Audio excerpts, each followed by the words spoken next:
A Pentagon spokesperson said there was no U.S. involvement in the pager explosions in Lebanon and Syria. Trying to balance politics, geography and gender, Ursula von der Leyen revealed her next team of European commissioners and their portfolios.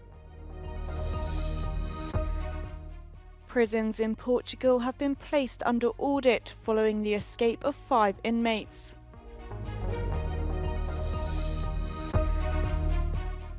Italy braces itself for heavy rainfall as a storm sweeping over Central Europe heads south.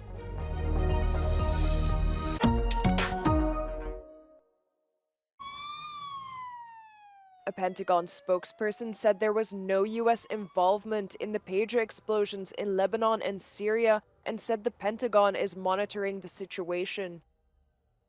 Militant group Hezbollah blames Israel for the pager explosions that killed at least 9 people and wounded thousands in what seemed to be a planned remote attack. The pagers were used to communicate by the Iran-backed militant group after their leader warned group members from using cell phones. A veteran war correspondent who said he had spoken with a member of Hezbollah says the devices were allegedly bought 6 months ago. Many experts believe the explosion may have been the result of a supply chain interference, where the explosive devices were built into the pagers before their delivery to Hezbollah. The Israeli military has so far declined to comment. Meanwhile, blood banks have opened to help Lebanon's hospitals that were overwhelmed with wounded patients.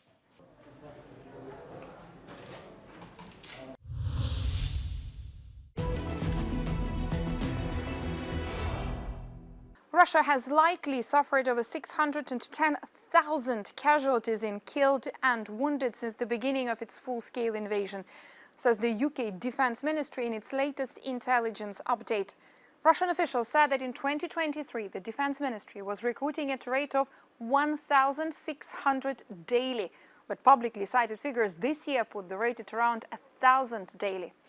These figures are themselves probably inflated to an extent, but they do demonstrate that the tactics based on mass infantry waves has required Russia to continuously replenish frontline forces, including those in the region of Kursk. Now, the Financial Times, citing a senior Ukrainian military intelligence official, reports that Russian forces have committed 38,000 personnel to fighting in Kursk region, including assault brigades redeployed from southern Ukraine.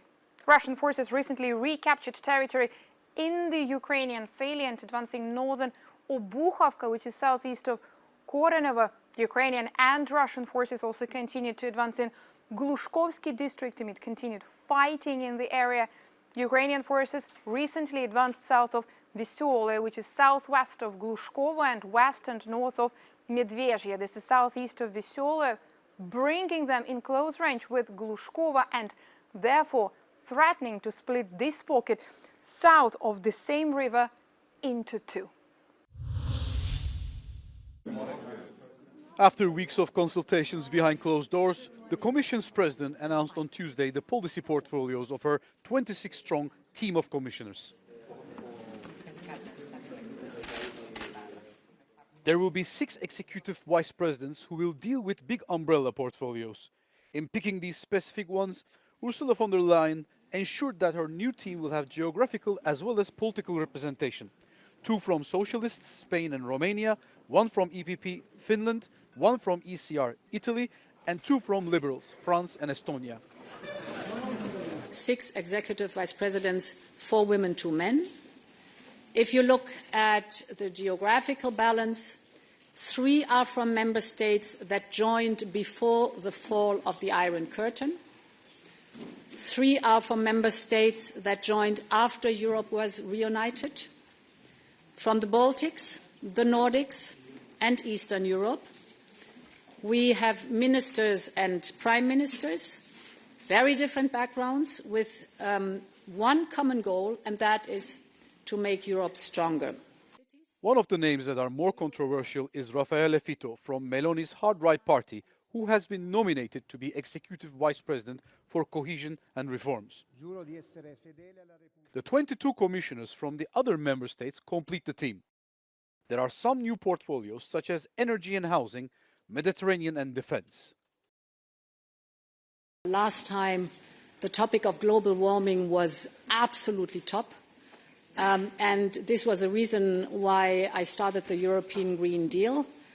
The dominance of this topic is still there, but this time, for example, the topic of security triggered by the Russian war in Ukraine, but also the topic of competitiveness has a much broader, much more impact on the composition and the design of the political guidelines, and then, of course, the organization of the college. It was also a surprise that the hardliner Austrian Commissioner Magnus Brunner will be the Commissioner for Internal Affairs and Migration. The Hungarian Commissioner Oliver Varhelyi got the weak portfolio for health and animal welfare. I have already carried out for the Commission. Ursula von der Leyen's first goal was to have gender balance in her new team, but the best she could do was the 40-60 ratio. She gave, however, 4 of the executive vice president positions to women. One of them is Romania, which retracted its original candidate after von der Leyen lobbied for that. After the first relief, now comes the hard part of the commissioners. The new commission is expected to be in place at the least the 1st of December. It's been a big day for German opposition party, the Christian Democrats. Firstly, CDU politician Ursula von der Leyen unveiled her new EU Commission cabinet on Tuesday. Both the CDU and Germany can celebrate having a woman in the top EU role for the second time.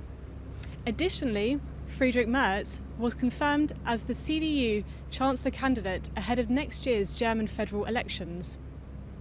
With tensions between Germany and Austria rising after the German government reintroduced spot checks at all of its land borders starting from this week, Austria has already put its foot down and said it wouldn't accept any migrants that were turned away at the German border.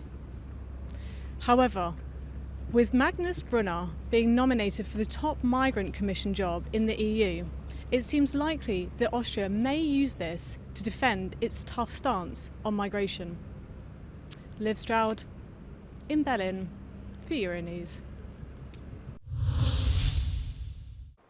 After the escape of 5 inmates from a Portuguese high-security penitentiary, the Justice Minister announced urgent audits of the security and management systems of the country's 49 prisons.